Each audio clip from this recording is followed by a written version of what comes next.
This is the You, Me, and BTC podcast.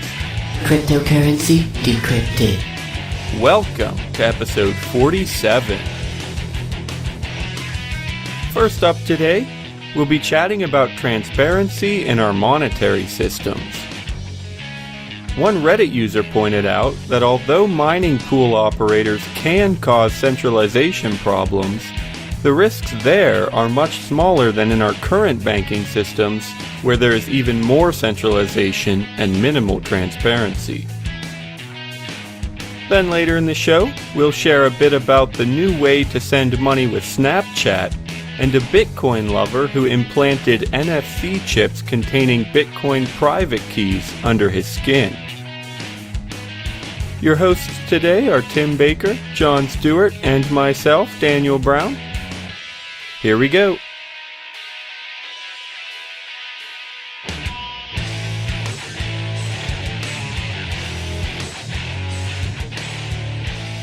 Hello everybody, this is Tim Baker with the You, Me, and BTC podcast. I'm here on another wonderful Tuesday night with my co-hosts Daniel Brown. And John Stewart. Yay, we all got that right. Almost didn't. Yeah, almost. So, we've got Daniel and John have a few articles that they want to talk about. A Reddit post piqued my interest from the Bitcoin subreddit. The post is by a user named J Doors. Talks about Bitcoin mining and how a lot of times whenever people want to kind of bash Bitcoin or put it down, they talk about how the mining pools can very easily kind of collude together and kind of just screw everyone else out of money. And you can make the argument that the mining pools aren't incentivized to do that. They're incentivized to keep Bitcoin doing well so they can make more money because it goes up in price and all that. But there's always those kind of just, well, what if someone paid them to just ruin the Bitcoin network and not support it anymore in a correct way? But this post makes the point that the monetary system that dominates the world today with the dollar, not just the dollar, but banks and bank systems like that all over the world, it's basically the exact same thing that Bitcoin has, but with Bitcoin at least it's more transparent. It's easier to see fraud and people just kind of messing with the system compared to how we don't hear too much about what goes on in the banks that we use. We don't see behind the closed doors of the big, huge banks. So, I mean, take that for what it's worth. I just saw the article. I was like, oh, that's an interesting thing to think about. Yeah, I think personally, I would definitely agree. I remember when we went to Bitcoin in the Beltway, Antonopoulos spoke for a while. I don't think it was the main topic of his talk, but I know he mentioned this because it was around that time when the one pool, ghash.io, came close to 50% or something like that. And a lot of people were upset and worried, and Antonopoulos had all this explanation for why it's really not quite that big a deal. And I would just say, yeah, like, why are you worried about a pool operator who may or may not have control of enough hashing power? It's not even his hashing power. He just might have enough control over it. And the best he could do is maybe do some weird stuff with the blockchain, maybe cancel some transactions or overwrite them. He could do some pretty weird stuff, but why are you all worried about that when at the same time you have every penny except maybe the $50 in your wallet? Every penny that you have is sitting under somebody else's complete control in a bank account. Yeah. And I think that's kind of the direction that this post is going. It's like, well, maybe that is risky that, yeah, pool operators have some power, but it's nowhere near as much power as people have over our money right now. And it's also transparent. And if they started doing bad things with our money or with our mining power or whatever, it will be noticeable. So I think there are a lot of things like that. I can't think of an example right now, but there are a lot of things where it's like if you talk about some kind of system where something is going to be more obvious if something goes wrong. Like, people freak out because they think, I don't know how to explain this without an analogy, and I don't have an analogy, so this is going to be like really abstract, but there are a lot of things where people freak out because they think that bad things are going to happen more often if there's some sort of change, when in reality it's not that they happen more often, it's just that they're more obvious when they happen. Do you guys know what I'm talking about? Yeah, that's a good point. I don't know. What's like an analogy? Just that, like, there's all these fuck-ups in the traditional banking system. This isn't an analogy, but what you're saying is that they're all hidden versus in Bitcoin where it's all out in the open. But Bitcoin looks worse because it is out in the open and you see it. But there's so much that goes on in the traditional banking system that we just don't see because it's behind closed doors.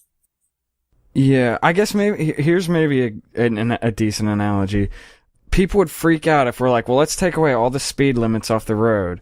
And yet, people speed all the time, every single day. Right. I don't think any more people would speed if we got rid of speed limits. It's just like, people might notice it more or something. Like, nothing about having the limit there actually stops people from speeding. It's just like, I don't know. It just makes people feel more comfortable or something.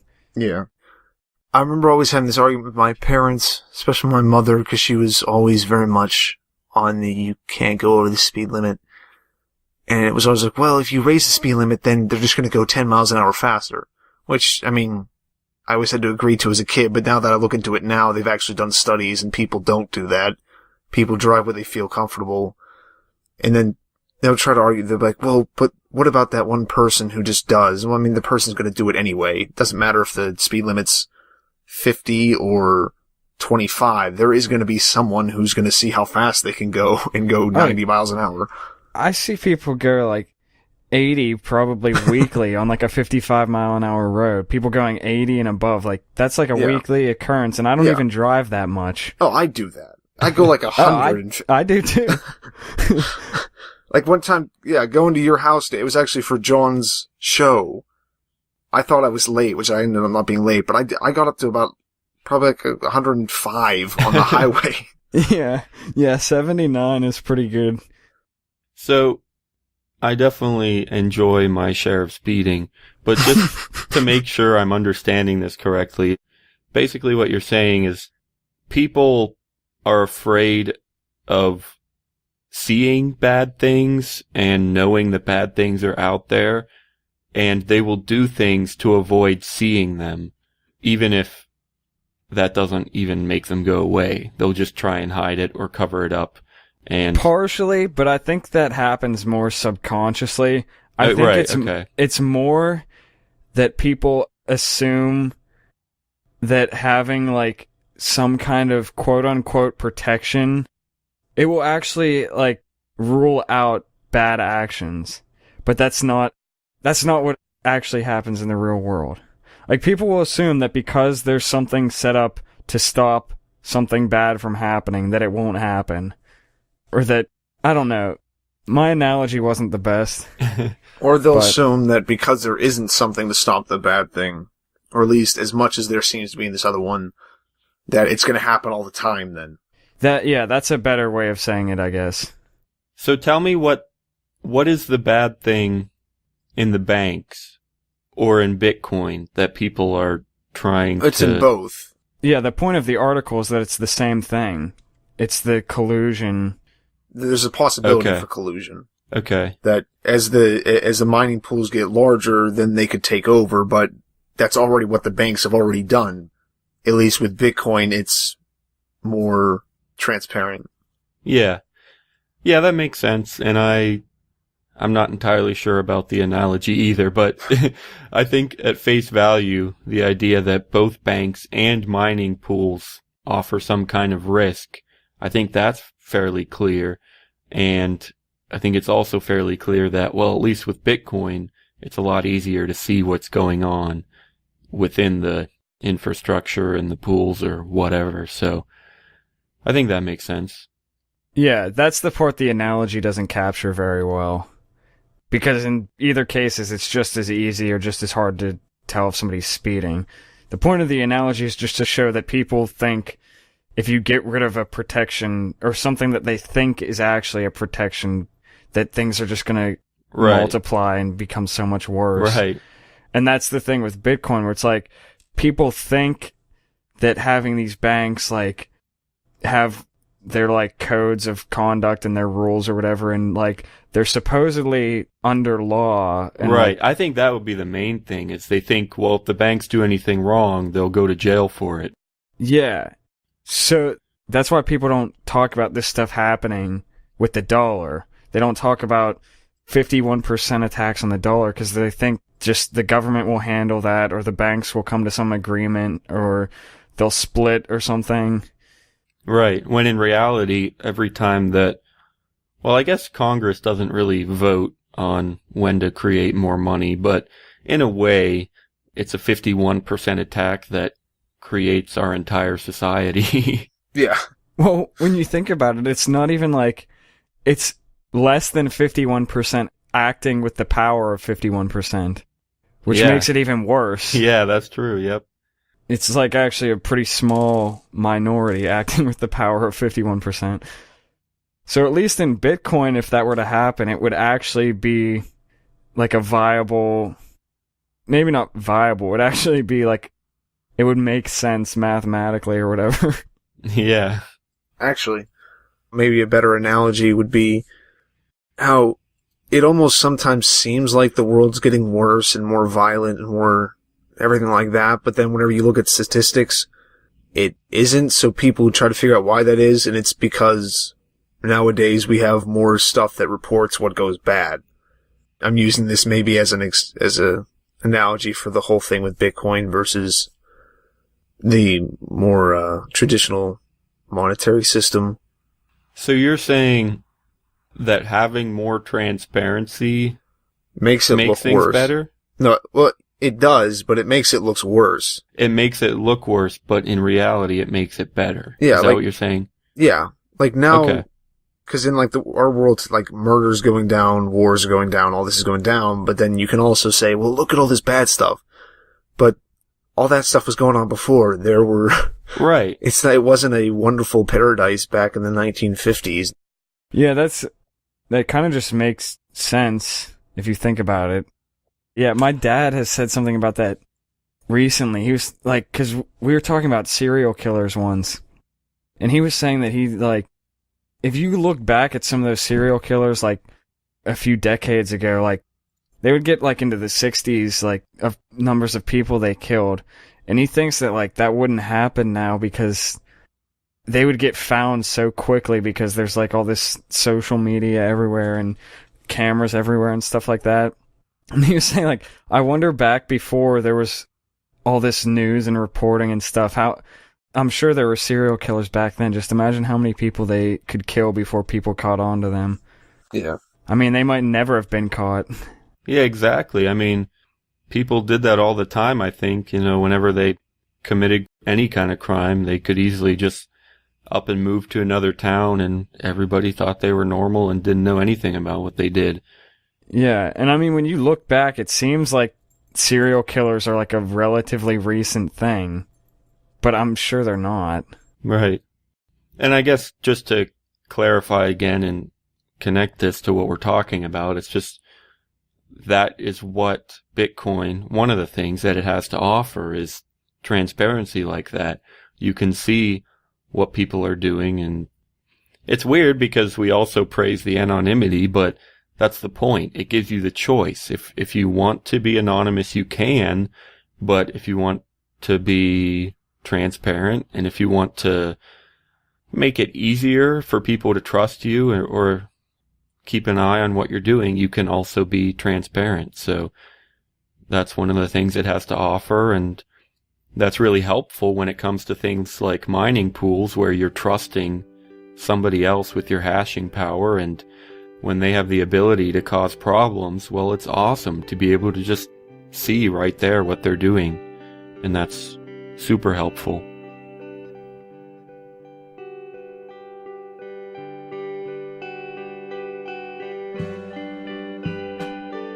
You're listening to the You, Me, and BTC podcast. We need your help.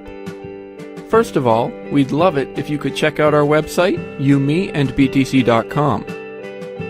There you can find donation addresses for every single article and episode, and we'd love it if you could make use of those.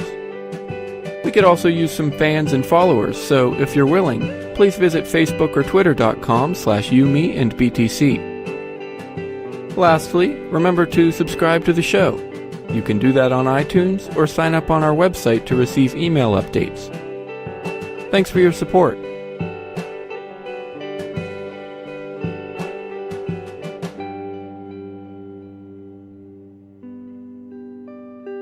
So I found this article last week that I thought would be kind of interesting to talk about.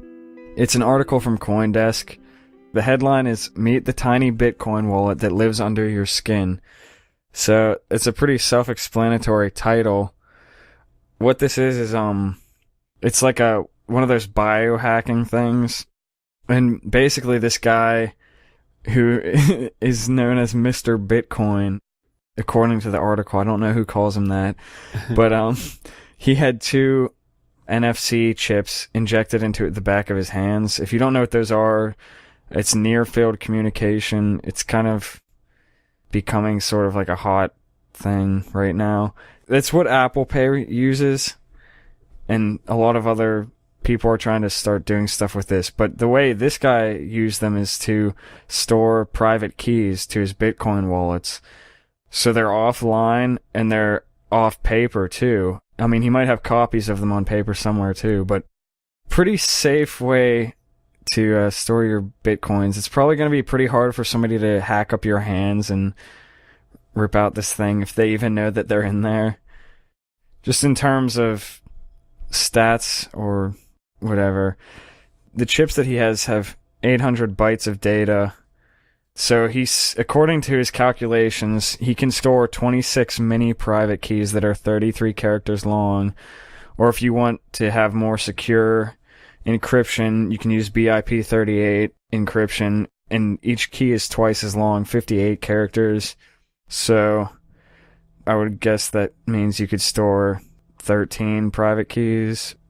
Or wait, no, I didn't do that math right. Whatever, it's something like that. It's like 10 to 12-ish. So it says the chip can be written to 100,000 times, so you shouldn't really need it replaced ever. And oh yeah, you need to refresh it about every 10 years because there can be data loss. But other than that, it's pretty much no maintenance. So does it say much about how you would do a transaction with this? Would you just have to read the private key and load it into a wallet or something? Or is there something... I think this is more meant to be cold storage than used for making transactions. They don't really talk about making transactions with it. Like, the article seems to focus kind of on that, like on the storage aspect of it. But I don't know, like, people are finding out pretty creative ways to use this NFC stuff. You might be able to just stick your phone, like, if you're holding your phone in your hand that has the chip in it, like, you might just automatically be able to send it to your phone or pull it off of there onto your phone if it's synced with the chip. Right. I mean, at the very least, I would imagine you could just use an NFC to basically read the text and just copy the text into a wallet on your phone. Yeah. The private key text, and do a transaction that way. Or it's probably encrypted, so you would have to decrypt it and then paste the private key into your wallet or something like that. But I mean, I think that's as far as this goes, but it would be really cool, and I wouldn't be surprised if this came along in the future, to have a hardware wallet like this where you can actually you can basically send it a transaction. It will sign the transaction and send it back to you. You don't have to get any of the keys or anything like that. It just holds the keys by itself. It never releases them. It just signs transactions and then sends them back. That would be really cool. Because they have hardware that can do that now, and I can't wait to start using something like that, but it would be awesome if it was implanted like this. Well, yeah, I think I mentioned at the start of it that NFC is how Apple Pay works. If I didn't, that's true. That's how Apple Pay works. So, I mean, I guess it's theoretically possible. Like, imagine if you could just walk into a store and say you want to buy something, and they have an NFC reader, like a terminal, and you just wave your hand over it, and it Right. automatically does the transaction. Imagine Right. how cool that would be. That will be awesome. The only risk I could see there is that the retailer could, if they were free to just scan your hand and take whatever money you have, they could kind of send you a fake transaction for 10 times as much as they really are supposed to get. And Yeah. I'm not really sure how you would verify that. Like, Yeah, you couldn't that's- really tell your chip to not sign something like that. I mean, not at the time. Maybe you could program it to never do transactions over like half a Bitcoin, but I don't know. Yeah, there's definitely some risk with that. At least, like, NFC is pretty short range, so at least you wouldn't have to worry about, like, people, like, stealing your Bitcoin from, like, across the street. Right. But yeah, that could be a thing. Or I guess you could even have like a PIN number that Yeah.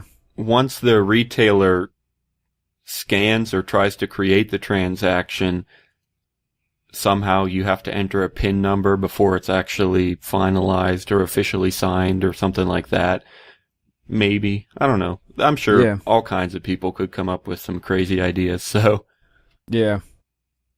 I guess another thing that's somewhat similar to this idea of easier, quicker transactions is this Snapchat story, which was actually just announced yesterday. I thought it was pretty cool. It's weird because normally I'm not a fan of things that aren't Bitcoin, but for some reason I thought this was pretty cool, and I guess we'll see how it goes. But let me explain it first. I'm going to start with the official announcement on the Snapchat blog. What it is, it's called Snapcash, and basically you can send money with Snapchat now. So yeah, that's pretty crazy, I think. I'll just read a little bit from their official announcement. Today is a big day for us. We are launching our first product created in partnership with another company. We're huge fans of the folks at Square and have been big admirers of Square Cash since it launched.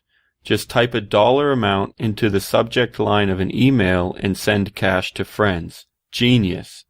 Actually, I never knew that they had that kind of thing, but that is pretty cool. The product you're seeing today is fast, fun, and incredibly simple.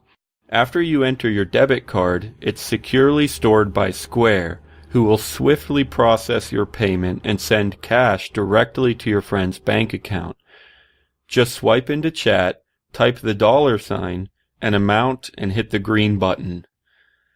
So I guess this is pretty similar to their email idea, which, like I said, I didn't even know that existed, but apparently you can just, after you link up your debit card, you can just type a dollar amount and send it to somebody on Snapchat, which is pretty cool, I think. I still definitely have the same qualms that I would have had about Apple Pay, which I think we ranted on for quite a while on the show, but it's not perfect, and there are definitely problems in that it says right here, your debit card number is securely stored by Square.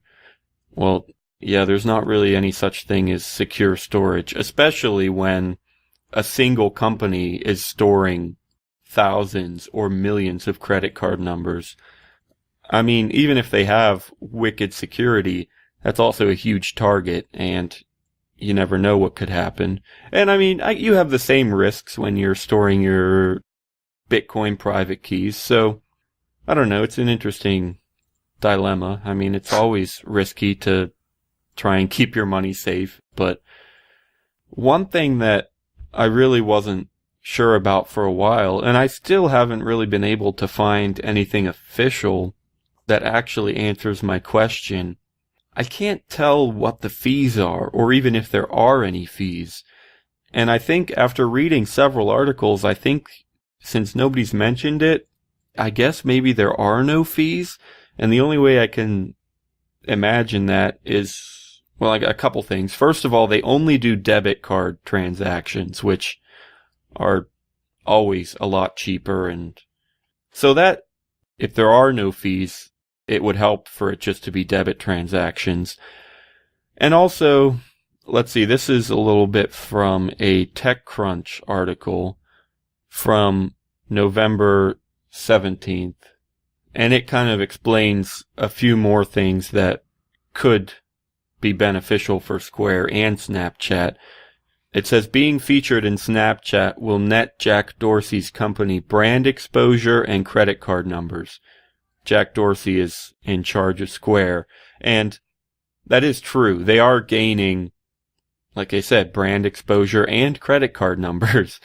So it's possible that they're doing this for no fees just because it gets them out there, it gets people using them, using Square, and then they'll start using other Square services, and then they will start paying fees for those other services.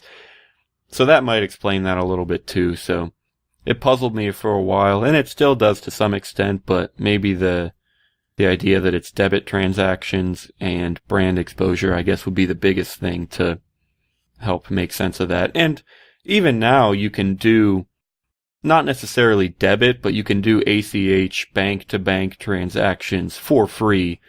They take a couple days, though, which I also haven't really seen anything about how long these Square payments take. My guess is it's kind of like PayPal, where within the Square system, the money gets transferred instantly, because that's not super difficult. I mean, as long as everything stays within the same system, you can do transfers as fast as you want. But I would imagine then if you wanted to transfer that money to your bank account, that would take a few days. That's my best guess.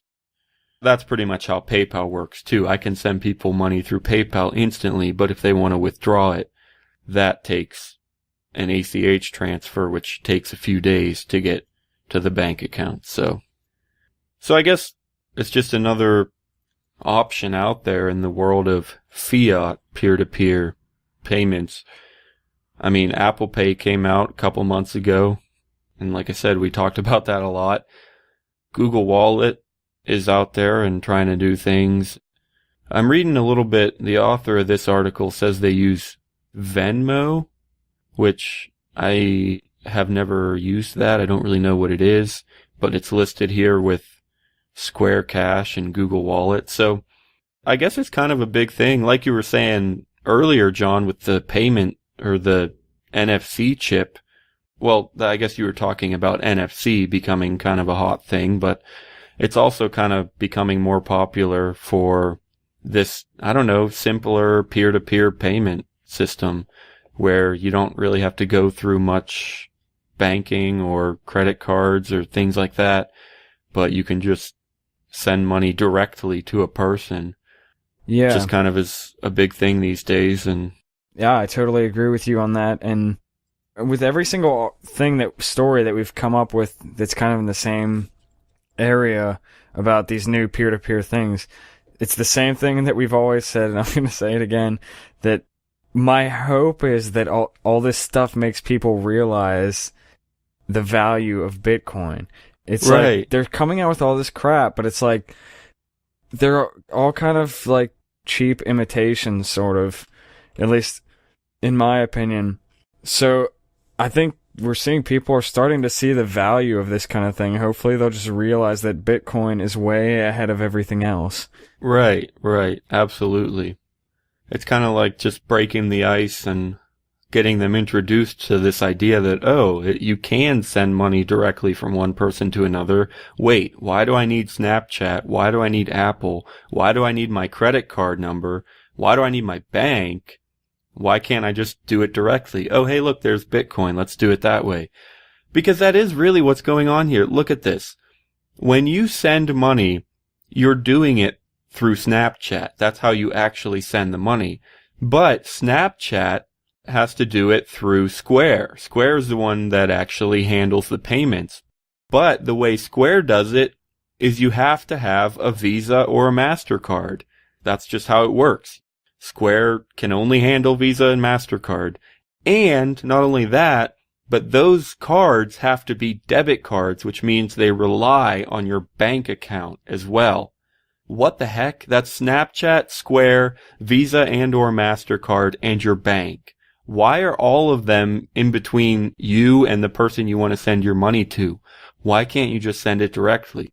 Well, with Bitcoin, you can. And you're right, John. Hopefully people will start to realize that. Yeah, I think that's perfect. Now, like, I totally understand, though, why it's hard for people to make this transition, because it's like, it is a transition. And I think all these new services and products and stuff are showing that people want this. The reason people aren't getting onto Bitcoin is because they have to learn something new. So I don't know. It's like people are already using Snapchat. So like this is just another added feature on there. It doesn't require a whole... So it still, I think, could be a while before some people kind of realize, oh, I've been doing this on Snapchat. Why don't I like actually use Bitcoin because it's better at what I've been doing already? Yeah, exactly. And honestly, if you have a mobile wallet on your phone, it really is no more difficult than Snapchat. Really, you either have a contact or you get their address and you just say, hey, send this amount to this person, and it's done. So it's really not any more difficult than Snapchat. But you're right, John, just people are a little bit afraid of new things, and that's not really a bad thing necessarily. It's just, it'll take time to get around all that.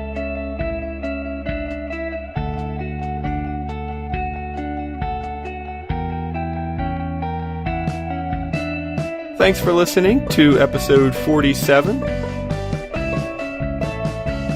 All of the music in today's show was from John Stewart. We'll see you next Thursday.